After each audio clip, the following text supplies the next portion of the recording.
السلام علیکم ورحمۃ اللہ وبرکاتہ۔ عالم برزخ کے ضمن میں آج ہم آپ سے عالم برزخ میں موجود ایک گھر کے بارے میں بات کریں گے۔ یہ ذکر کرتے ہیں ہم آپ سے صحیح البخاری، اس میں کتاب الجنائز ہے، کتاب الجنائز کا 6واں پارہ ہے اور اس میں ایک بہت طویل روایت ہے۔ حضور اکرم صلی اللہ علیہ وآلہ وسلم کا یہ معمول تھا کہ فجر کی نماز کے بعد آپ صحابہ کی طرف متوجہ ہو کر پوچھتے تھے کہ کل رات کیا کسی نے کوئی خواب دیکھا، اور جب صحابہ خواب بیان فرماتے تو حضور اکرم صلی اللہ علیہ وآلہ وسلم اس کی تعبیر بیان فرماتے۔ اس دن بھی ایسا ہی ہوا کہ حضور نے لوگوں سے پوچھا، صحابہ سے پوچھا، لیکن کسی نے کل رات کوئی خواب نہیں دیکھا تھا، یا دیکھا بھی تھا تو یاد نہ تھا۔ تو حضور اکرم صلی اللہ علیہ وآلہ وسلم نے صحابہ سے کہا کہ آؤ میں تمہیں اپنے کل رات کے خواب کی بات بتاتا ہوں۔ اور پھر حضور نے فرمایا کہ کل رات میں نے ایک خواب دیکھا کہ جس میں میرے پاس 2 لوگ آئے اور انہوں نے مجھے خواب سے جگایا، یعنی خواب میں ہیں اور خواب سے جگایا، اور خواب ہی میں ایک ایسی جگہ لے گئے جو اس جہاں سے ماورا ہے۔ اور پھر وہاں پر حضور صلی اللہ علیہ وآلہ وسلم کے بے شمار مشاہدات کا ذکر ہے، اور یہ سارے کے سارے مشاہدات، یہ all of these observations یہ ہوئی ہیں برزخ میں، اور اس کے اندر بہت سارے واقعات ہیں۔ ان میں سے میں آپ سے 2 چیزیں آج ذکر کرتا چلوں گا۔ ان میں سے ایک حصہ میں آپ سے پہلے بھی ذکر کر چکا ہوں، اس کو دوبارہ دیکھیں گے، اور کچھ نیا حصہ برزخ کی زندگی میں یہ معلوم ہوتا ہے کہ برزخ میں، جنت میں جو نعمتیں ہیں اس کے اندر یہ لوگ موجود ہیں۔ تو آئیے آغاز کرتے ہیں کہ حضور صلی اللہ علیہ وآلہ وسلم نے پہلے بیان فرمایا ان لوگوں کے بارے میں جنہیں برزخی زندگی میں عذاب دیا جا رہا ہے، جو عذاب میں ہے۔ پھر فرمایا کہ میں آگے چلا اور جب کسی کے پاس سے گزرتا میں پوچھتا کہ یہ کیا معاملہ ہے، تو فرشتے مجھ سے کہتے، کیونکہ یہ جو 2 لوگ تھے یہ فرشتے تھے، اور جو خواب میں میرے پاس آئے اور انہوں نے مجھے اٹھایا اور پھر مجھے کہا کہ چلے، اور ان میں سے ایک حضرت جبرائیل ہیں اور دوسرے حضرت میکائیل ہیں۔ تو انہوں نے مجھے کہا کہ چلے، اور ہم چلے اور ایک سبز باغ میں آئے، اور باغ میں ایک بہت بڑا درخت تھا۔ اس درخت کی جڑ میں ایک عمر رسیدہ بزرگ تھے، اور ان کے ساتھ کچھ بچے بیٹھے ہوئے تھے، اور قریب ہی درخت سے ایک شخص تھا جو اپنے سامنے آگ سلگا رہا تھا۔ اب یہ معاملات جب حضور صلی اللہ علیہ وسلم نے، اچھا اس روایت میں کتاب الجنائز میں یہ ہے، اور کتاب الرؤیا بخاری شریف کے اواخر کتابوں میں ایک کتاب ہے، آخری کتابوں میں، جس کی بڑی تفصیل میں نے آپ سے پہلے ذکر کی تھی۔ اس میں حضور نے فرمایا کہ وہ جو شخص تھا جو درخت کے پاس بیٹھا ہوا تھا وہ اتنا اونچا تھا کہ میں اس کا چہرہ نہیں دیکھ پاتا تھا، یعنی اگر نظر اٹھاؤں بھی تو اس کا چہرہ میری آنکھوں سے اوجھل تھا، اور اس کے پاس اتنے بچے تھے کہ میں نے وہ بچے کبھی اتنی تعداد میں نہ دیکھے تھے۔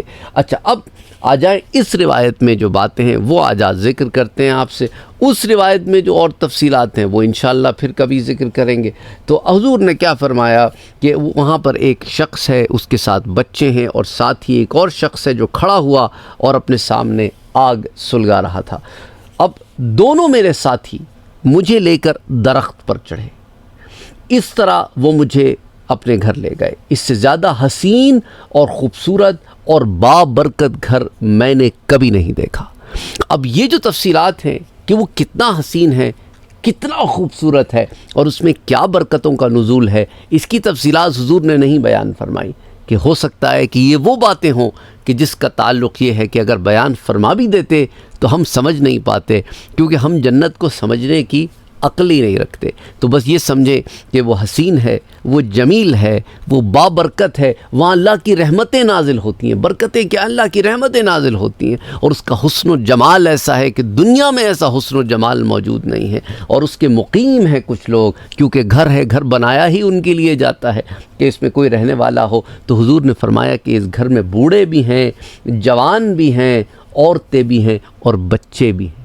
کتنا بڑا گھر ہوگا، اور اس کے اندر مختلف عمروں کے لوگ ہیں۔ تو یہ جنت وہ جنت نہیں ہے جس میں ہم قیامت کے بعد داخل ہوں گے، کیونکہ وہاں تو بوڑھے تو ہیں ہی نہیں، وہاں بچے بھی نہیں ہیں، وہاں تو سب جوان داخل ہوں گے جنت میں۔ میدان حشر تک لوگ مختلف عمروں میں ہوں گے، لیکن جیسی جنت میں داخلہ ہوگا تو سب ہم عمر ایک عمر ہو کے جنت میں داخل ہوں گے۔ تو یہ برزخی معاملہ ہے کہ جو جس عمر میں یہاں سے گیا ہے گویا اسے ویسا ہی کوئی شبیہ بنا کر حضور صلی اللہ علیہ وسلم کے سامنے پیش کیا گیا ہو کہ حضور دیکھتے ہیں کہ ان میں بوڑھے بھی ہیں، اور جو عورتیں ہیں وہ عورتیں ہیں، اور جو بچے ہیں وہ بچے ہیں، جو جوان گئے ہیں وہ جوان ہیں، تو مختلف عمروں کے لوگ یہاں موجود ہیں۔ حضور فرماتے ہیں میرے ساتھی مجھے اس گھر سے نکال کر ایک اور درخت پر چڑھا لے گئے۔ اب وہ کیسا درخت ہوگا کہ جس پہ اتنا محل نما کوئی گھر ہوگا کہ جس میں پتہ نہیں کتنی لاتعداد بوڑھے، بچے، جوان اور عورتیں ہیں۔ اب آپ کو 2-3 نقطے یہاں بتاتا چلوں، پھر اس گھر کی طرف چلیں گے جس گھر کی طرف یہ حضور کو لے گئے صلی اللہ علیہ وآلہ وسلم کو۔ ایک تو یہ کہ برزخی حیات میں لوگ کہتے ہیں نا کہ پھر وہاں پہ کیا پردہ نہیں ہوگا؟ پردے کے قوانین جو ہے نا میرے بھائی وہ یہاں ہیں، اس جسم کے ساتھ جس کے اندر روح ہے نا وہ اس کے اندر پھر پردے کے قوانین ہیں، کیونکہ ساتھ نفس بھی لگا ہوا ہے، گناہوں کی طرف اکساہٹ ہے۔ اچھا کچھ لوگ اس کو یہ کہتے ہیں اچھا کہیں ایسا تو نہیں کہ برزخ میں اگر ہمیں کوئی اور پسند آ گیا؟ اللہ اکبر، ہم نے برزخ کو بھی دنیا کے جیسے سمجھ کے رکھا ہے کہ ہم وہاں پر بھی کسی کو پسند کر بیٹھیں، کسی کے چکر میں پڑ جائیں اور پھر عشق ہو جائے۔ اور برزخی حیات ایک روحانی حیات ہے، اور جن جو باتیں اور جو اشکالات آپ کے دماغ میں آ رہے ہیں، جو سوال ابھر رہے ہیں، اس کا تعلق نفس سے ہے۔ جب نفس کی تربیت نہیں ہوئی بھی ہوتی تو وہ اس قسم کی حرکتیں کرتا ہے، لیکن جو روح ہوتی ہے وہ اس قسم کی حرکتیں نہیں کرتی۔ تو روح کو اللہ سبحانہ وتعالی نے کوئی جسم عطا فرما دیا ہو کہ وہ اس جسم کے تحت عالم برزخ میں رہتی ہو، اور حضور نے ان تمام لوگوں کو ان اجسام میں دیکھا ہو جو برزخی حیات کے جسم ہیں۔ اچھا پھر دوسری بات، ایک گھر ہے، اس میں یہ اتنے سارے لوگ ہیں، تو کیا خیال ہے آپس میں ملتے نہیں ہوں گے، مجلسیں نہیں ہوتی ہوں گی، باتیں نہیں ہوتی ہوں گی؟ اس لیے جب یہاں سے ایصال کرنے والے وہاں ایصال نہیں بھیجتے، انہیں وہ تحفے نہیں مل رہے ہوتے، اور انہیں خبر ہوتی ہے کہ پیچھے میرے پیارے موجود ہیں، سب فوت نہیں ہوئے ہیں، تو ان تحفوں کے نہ ملنے کی صورت میں انہیں شرمندگی ہوتی ہے، اداسی ہوتی ہے ان لوگوں کے سامنے جو برزخی حیات میں اس گھر میں موجود ہیں جس گھر میں یہ ہیں، اور انہیں ان کے تحفے موصول ہو رہے ہیں، انہیں ان کے تحفے مل رہے ہیں اور اسے نہیں مل رہے۔ اچھا دوسری طرف وہ انتظار بھی کرتے ہیں کہ بھئی ہمارے پیارے جو ہیں وہ ہمیں بھی تحفے بھیجیں گے، جس طرح ہمارے ساتھی جو لوگ ہیں انہیں ان کے پیارے تحفے بھیج رہے ہیں۔ تو یہ معاملے ایسے ہیں کہ ان کو ہماری عقل اس دنیا میں جو 3 ڈائمینشنل ورلڈ ہے اس میں رہ کر اس کا ہم احاطہ نہیں کر سکتے۔ ہمارے پیارے نبی صلی اللہ علیہ وسلم نبی الرحمہ کا یہ ہم پر احسان ہے کہ وہ یہ ساری باتیں ہم تک پہنچائیں۔ میرے رب کا کتنا کرم اور میرا رب کا کتنا احسان ہے کہ اس نے اپنے نبی کو یہ سارے مشاہدات کرائے تاکہ امت کو آ کے یہ باتیں بتائیں۔ تو سوچیں پھر یہ تو حضور ایک گھر میں داخل ہوئے جس کے اندر یہ معاملہ ہے کہ بوڑھے بھی ہیں اور بچے بھی ہیں اور جوان بھی ہیں اور عورتیں بھی ہیں، اور ایسے کتنے برزخ میں گھر ہوں گے اللہ بہتر جانتا ہے۔ یہ تو وہی بات ہے کہ وما اوتیتم من العلم الا قلیلا، کہ اے لوگوں ہم تمہیں تھوڑا سا علم تمہارے رب نے دیا ہے بس۔ تو اب آپ یہ دیکھیں تو یہ تو ایک گھر ہو گیا، اب اس پہ میں جتنی باتیں کروں اتنی باتیں کم ہیں۔ یہ تو ایک جملہ آ گیا، اس جملے پہ بیٹھے ہم گھنٹوں باتیں کر سکتے ہیں، لیکن یہ جملہ ہے کہ حضور نے کیا فرمایا کہ اس گھر میں بوڑھے بھی ہیں، جوان بھی ہیں، عورتیں بھی اور بچے بھی، سب ہی تھے۔ تو پھر جب ان سے ملے، حضور نے انہیں دیکھا، حضور سے ان کی ملاقات ہوئی، اس کے بعد میرے ساتھی مجھے اس گھر سے نکال کر ایک اور درخت پر چڑھا لے گئے۔ اب یہ بھی ہو سکتا ہے کہ وہ درخت ایسے سٹیجز میں ہوں کہ یہ ایک اعلیٰ مرتبہ ہے، ایک اس سے اعلیٰ مرتبہ ہے، تو مراتب پہ درخت ہیں، اور ہر درخت کی کیا اونچائی ہے اللہ بہتر جانتا ہے، وہ درخت کا عالم کیا ہے اللہ بہتر جانتا ہے، اس کی شاخیں، اس کی ٹہنیاں کیسی ہیں اللہ بہتر جانتا ہے، کیا وہ لکڑی کے درخت ہیں یا کسی اور دھات کے بنے ہوئے ہیں، کیونکہ ہم جانتے ہیں اللہ نے جنت میں سونے اور چاندی کے درخت بنائے ہیں کہ پورا انسان کا باغ سونے کے درختوں کا ہے، پورا باغ چاندی کے درختوں کا ہے، کہ سونے کے درخت کی ٹہنیاں ہیں اور چاندی کا درخت اس کا سٹیم ہے۔ یا چاند یا سونے کا اسٹیم ہے تو چاندی کی جو ہے شاخیں ہیں. مطلب ایک عجیب عالم ہے، عجیب عالم ہے. مطلب انسان دیکھ کے دنگ رہ جائے کہ یہ کیا عالم ہے. اچھا اب آ جائیں، آپ کہیں گے دوسرے درخت کا بتا بھی دیں. بتاتے ہیں انشاءاللہ تعالی. یہ ایسی باتیں ہیں، اس میں انسان میں کہتا ہوں کہ بات کرتا رہے. آپ میں سے کچھ لوگ ہوتے ہوں گے وہ کہتے ہیں جلدی جلدی بتائیں بھئی ہمارے پاس وقت کم ہے. ہم دین کی بات کرنے بیٹھے ہیں اور اس میں بھی آپ وقت گنتے بیٹھے ہیں. عجیب بات ہے. بہرحال میرے ساتھی مجھے اس گھر سے نکال کر ایک اور درخت پر چڑھا لے گئے اور پھر ایک دوسرے گھر میں لے گئے جو نہایت خوبصورت اور بابرکت تھا. تو اب جب درجہ بدرجہ گھر دکھایا تو ڈیفینیٹلی حضور کو جب دوسرے جو گھر میں لے گئے ہوں گے وہ پہلے سے بہتر ہوگا. کہ حضور نے یہ جو فرمایا کہ وہ خوبصورت بھی تھا اور بابرکت بھی تھا. اگر اس کی خوبصورتی پہلے سے کم ہوتی تو حضور یہ نہ فرماتے کہ دوسرا خوبصورت تھا، پھر حضور خوبصورتی کا بیان ہی نہ فرماتے. اچھا برکتیں بھی یہاں زیادہ حضور نے دیکھی ہوں گی، اس لیے بابرکت کا لفظ بھی استعمال فرمایا. دیکھیں نا، جب آپ کو میں کوئی بہت اچھی گاڑی دکھاؤں اور پھر ایک اس سے بھی اچھی گاڑی دکھاؤں تو جب آپ دوسری گاڑی دیکھتے ہیں ہم کہتے ہیں گاڑی بڑی حسین تھی. حالانکہ آپ ایک بہت حسین دیکھ چکے ہیں لیکن اب آپ کہتے ہیں تو اس سے بھی حسین ہے. اس لیے اب آپ دوبارہ حسین کا لفظ استعمال کرتے ہیں، خوبصورت کا لفظ استعمال کرتے ہیں. تو وہی معاملہ ہے. اچھا وہ برکتیں کیا تھیں کہ جو حضور نے یہاں دیکھی؟ اللہ جانتا ہے، اللہ کے نبی جانتے ہیں. جنہوں نے دیکھی ہیں کہ وہ کیا برکتیں تھیں، حضور نے بیان نہیں فرمایا کہ کیا برکتوں کا نزول تھا. وہ کھاتے تھے، وہ پیتے تھے، وہ ان کے پاس باغ تھے، ان کے پاس محل تھے، ان کے پاس نوکر تھے، ان کے پاس خوشی تھی، ان کے پاس کیا معاملہ تھا، وہ کیسی برکتیں تھیں. تو میرا رب جانتا ہے. اور اس نے اپنے حبیب کو جو دکھایا تو حضور کیا فرماتے ہیں کہ یہ جو گھر تھا اس میں بوڑھے اور جوان تھے. یعنی اس گھر میں بچے نہیں تھے، پہلے گھر میں بچے تھے. اور اس درخت کے پاس جہاں حضرت ابراہیم علیہ السلام تھے، جو ایک طویل قامت شخصیت، حضور نے کہا میں نے چہرہ نہیں دیکھا ان کا، تو ان کے پاس بھی بچے تھے. اور یہ کون سے بچے تھے جو گھر میں تھے اور یہ کون سے بچے تھے جو ان کے گرد گرد تھے، اس کی تفصیلات ہمیں نہیں پتہ کہ یہ بچوں میں جو فرق ہے یہ کیا ہے. اللہ بہتر جانتا ہے. اچھا پھر حضور صلی اللہ علیہ وآلہ وسلم نے جب اب یہاں پہ اس حدیث میں سفر کا اختتام ہوتا ہے، اب چلنے کی بات ہے، تو حضور نے کہا تم لوگوں نے مجھے رات بھر سیر کرائی، کیا میں نے جو کچھ دیکھا ہے اس کے متعلق بھی کچھ بتاؤ گے؟ کیونکہ جہاں میں پوچھتا ہوں یہ کیا ہے تم کہتے ہو آگے چلو. کہ گویا ایک ٹاسک ہے کہ اللہ نے ان ملائکہ کو ایک ٹاسک دیا ہے، یہ سارے مقامات میرے نبی کو دکھانے ہیں اور پھر بتانا ہے. ایک لمحے کو سورہ الکہف آپ کے سامنے نہیں آتی کہ حضرت موسیٰ اور حضرت خضر جاتے ہیں. حضرت خضر کہتے ہیں موسیٰ سوال نہ کرنا، اور جب سارے سوال ہو گئے تو کہا اچھا جانے سے پہلے جواب تو لیتے جاؤ. جواب بھی بتا دیے. اسی طرح کا معاملہ یہاں پہ بھی ہے، سوال نہیں ہے، ابھی چلے. اور اس کے بعد جب سارے مراحل طے ہو گئے تو حضور نے خود پوچھا بتاؤ تو صحیح کہ یہ جو سارا کچھ دکھایا یہ کیا ہے. تو اب وہ بتانا شروع کرتے ہیں حضور کو، ایک ایک بات بتاتے ہیں. ویسے بھی آخری کی آپ کو 3 باتیں بتاؤں گا کیونکہ باقی میں نے آپ کو پری حال نہیں بتایا. وہ پھر آپ انٹرسٹڈ ہیں تو مجھے لکھیں تو پھر ان عذابوں کے بارے میں بھی میں آپ کو بتا دوں برزخ کے جو ہیں، تو پھر وہ کن کے ساتھ کیا عذاب ہے پھر اس پر بھی بات ہو سکتی ہے. اچھا پھر حضور صلی اللہ علیہ وآلہ وسلم سے انہوں نے یہ بیان فرمایا کہ دیکھیں وہ جو ابراہیم علیہ، جو درخت کی جڑ میں ایک صاحب بیٹھے ہوئے تھے وہ ابراہیم علیہ السلام تھے، اور ان کے ارد گرد جو لوگ تھے، بچے تھے، وہ لوگوں کی نابالغ اولاد تھی. اب اس کے اندر مذہب کا تعین نہیں ہے. ماں باپ کا کوئی مذہب ہو، ہندو ہو، مسلمان ہو، سکھ ہوں، عیسائی ہوں، کوئی ہو، ماں باپ کا مذہب کا اولاد کے اوپر کوئی اثر نہیں ہے. کیونکہ اولاد اگر نابالغ گئی ہے تو اس کا تو بھی دفتر ہی نہیں کھلا.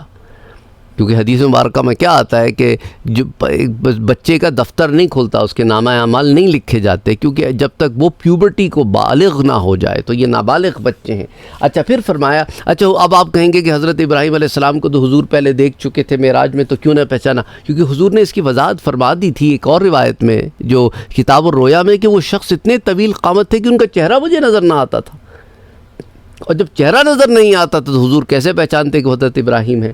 اچھا پھر فرمایا، اچھا اور یہ جو طویل قامت اللہ نے حضرت ابراہیم کو دکھایا، اس کے اندر مختلف شواہدات ہو سکتے ہیں۔ ایک شواہد تو یہ ہو سکتا ہے کہ دیکھیں، ایک تو حضرت آدم علیہ السلام جب اس جنت میں تھے تو 60 ذراعاً 60 ہاتھ آپ کا قد مبارک تھا، یعنی 90 فیٹ آپ کی ہائٹ تھی حضرت آدم علیہ السلام۔ لیکن جب اس دنیا میں آئے تو اسکیل ڈاؤن کر دیے گئے، اس دنیا کی مناسبت سے کر دیے گئے۔ تو عالموں میں مختلف کیفیتیں ہیں۔ اب جس عالم میں حضور کو لے کے جایا گیا، اس عالم کی یہ کیفیت تھی کہ حضرت ابراہیم علیہ السلام کا قد مبارک اتنا طویل تھا۔ اچھا، پھر اس کے بعد انہوں نے کہا کہ دیکھیں، جو شخص آگ جلا رہا تھا وہ دوزخ کا داروغہ تھا۔ آپ کو پتا ہوگا کہ دوزخ کے داروغہ کا کیا نام ہے، نہیں پتا ہے تو میں بتائے چلتا ہوں آپ کو۔ دوزخ کا داروغہ یعنی head of all the angels, جو جہنم کے اوپر مامور ہیں، ان کے جو ہیڈ ہیں، اس فرشتے کا نام مالک ہے۔ اچھا، وہ کہتے ہیں اس کے بعد، اور وہ گھر جس میں آپ سب سے پہلے داخل ہوئے وہ عام مومنوں کا گھر تھا، جس میں آپ نے بچے بھی دیکھے، عورتیں بھی دیکھیں، بوڑھے بھی دیکھے، جوان بھی دیکھے۔ تو اب سارے مومن یا بہت سارے عام مومن، یعنی صالحین کی بات نہیں ہو رہی ہے، صدیقین کی، شہداء کی بات نہیں ہو رہی، عام مومن جو ہیں، تو وہ عام مومن جب گھر میں رہتے ہوں گے، کیا خیال ہے، ملتے نہیں ہوں گے، باتیں نہیں ہوتی ہوں گی، مجالس نہیں ہوتی ہوں گی، سارا کچھ ہوتا ہوگا۔ وہ ایک الگ عالم ہے، یہ نہ سمجھنا کہ یہاں سے چلے گئے تو بس سارا بس ختم، ایک منزل ہے۔ اب عالم ارواح میں کیا منزلیں تھیں ہمیں نہیں معلوم، کیا عالم تھا، کیا، لیکن حدیث میں آتا ہے نا، عالم ارواح میں بھی جن کی ایک دوسرے سے موافقت تھی وہ یہاں پر بھی ملتے ہیں تو موافقت رہتی ہے۔ جو وہاں پر ایک دوسرے کے ساتھ کمفرٹیبل تھے یہاں پر بھی کمفرٹیبل رہتی ہیں، وہاں عالم ارواح میں بھی ملاقاتیں تھیں، اسی طرح جس طرح اس دنیا میں ملاقاتیں تو عالم برزخ میں بھی ملاقاتیں ہیں۔ اچھا، آگے چلیں، اس کے بعد کیا معاملہ ہے؟ وہ کہتے ہیں کہ وہ تو عام مومنوں کا گھر تھا، اور یہ گھر جس میں آپ اب کھڑے ہوئے ہیں یہ شہداء کا گھر ہے۔ اللہ اکبر، یعنی وہ جو بوڑھے اور جوان آپ اب دیکھتے ہیں یہ شہداء کا گھر ہے، اور میں جبرائیل ہوں اور یہ میرے ساتھ میکائیل ہیں۔ اچھا، ابھی معاملہ ختم نہیں ہوا، ابھی ایک منزل اور رہتی ہے۔ ملائکہ نے کہا کہ اچھا اب آپ اپنا سر مبارک اٹھائیے۔ تو حضور صلی اللہ علیہ وآلہ وسلم فرماتے ہیں کہ میں نے اپنا جو سر اٹھایا تو کیا دیکھتا ہوں کہ میرے اوپر بادل کی طرح کی ایک چیز ہے، یعنی کوئی دکھائی دینے والا مکان بہت اوپر تھا، صاف دکھائی نہ دیتا تھا، تو یوں معلوم ہوتا تھا بادل ان اے سینس آف دھندلا تھا۔ حضور نے جو بادل کا لفظ استعمال کیا ہے تو شارحین حدیث نے بیان فرمایا کہ وہ گھر اتنا دور تھا کہ دھندلا نظر آتا تھا۔ تو پھر اس لیے حضور نے کیا فرمایا کہ میرے ساتھیوں نے کہا، پیارے نبی صلی اللہ علیہ وآلہ وسلم، یہ آپ کا مکان ہے، یہ شہداء کا مکان ہے، اور برزخی حیات میں یہ آپ کا مکان ہے۔ حضور نے فرمایا، اچھا مجھے میرے مکان تک لے جاؤ، مجھے جانے تو دو کہ میں اپنا مکان تو دیکھ لوں کہ برزخ میں اللہ نے میرے لیے کیا نعمتیں رکھی ہیں۔ یہ تو عام مومنوں کی برکتیں دیکھیں، عام مومنوں کے خوبصورت گھر دیکھے، محل دیکھے، وہ محل خاص صرف میرے لیے ہے، مجھے دیکھ لینے تو دو۔